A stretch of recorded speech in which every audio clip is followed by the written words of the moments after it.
તો ગાંધીનગર ખાતેથી મહત્વપૂર્ણ સમાચાર સામે આવી રહ્યા છે। કોળી સમાજ વચ્ચે વિખવાદ વધ્યો છે। અખિલ ભારતીય કોળી સમાજ વર્ચસ્વની લડાઈ જોવા મળી રહી છે। બધા કોળી સંગઠનોને એક સાથે કરનાર પ્રયાસ નિષ્ફળ રહ્યો છે। 14 તારીખે દિલ્હીમાં કુંવરજી બાવળિયા ગુટ સંમેલન કરશે। 21 તારીખે દિલ્હીમાં જ વિરેન્દ્ર કશ્યપ સંમેલન કરશે। તો મહત્વપૂર્ણ ચંદ્રવદનભાઈ જોડાઈ ગયા છે। ચંદ્રવદનભાઈ, કોળી સમાજમાં વર્ચસ્વની લડાઈ જોવા મળી રહી છે, શું કહેશો? નમસ્કાર।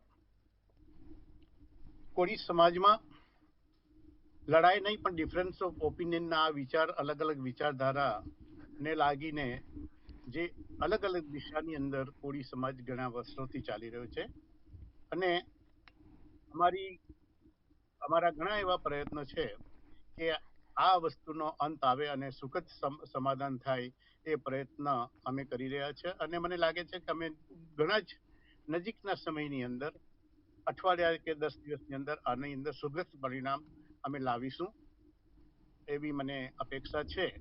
હવે જ્યારે સમાજની અંદર વાત આવે તો સમાજની અંદર ઘણા નાના મોટાઓ સંગઠનો ચાલે છે। આ જ એક એવો સંગઠન છે કે લગભગ 50 વર્ષ ઉપર જૂનો સંગઠન છે અને તેમાં આપણા વરિષ્ઠ કોળી સમાજના રામનાથ કોવિંદજી, જે આપણા દેશના રાષ્ટ્રપતિ હતા, એમણે પણ આ સંગઠનની અંદર લગભગ 2 ટર્મ સુધી નેશનલ અધ્યક્ષ તરીકે કામ કર્યું છે।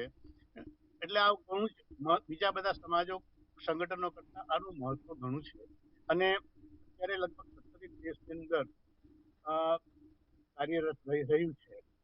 હાલમાં 2 પ્રમુખો અને 2 વિવિધ વિભાજન થઈને ચાલી રહ્યું છે।